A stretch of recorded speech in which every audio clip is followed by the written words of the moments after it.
Friends, ఈరోజు మీకు సింపుల్గా తయారు చేసుకునే పానీపూరిని చూపిస్తానండి.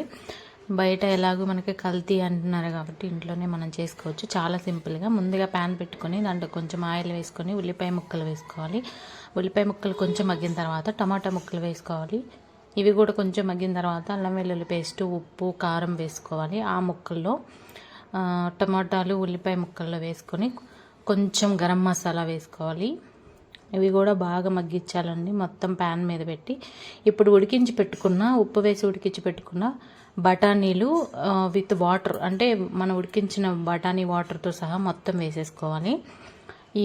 ఈ మధ్యలో నేను పానీపూరికి సంబంధించిన వాటర్, అది మనం ఎవరెస్ట్ పొడినైనా వాడుకోవచ్చు, లేదా కొంచెం పుదీనా, కొంచెం కొత్తిమీర, పచ్చిమిరపకాయలు పేస్ట్ వేసుకోవచ్చు.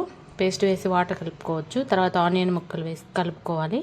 ఇవన్నీ కూడా ఇట్లా తయారు చేసుకున్న తర్వాత పూరీల్లో పెట్టుకొని సర్వ్ చేసుకోవాలి.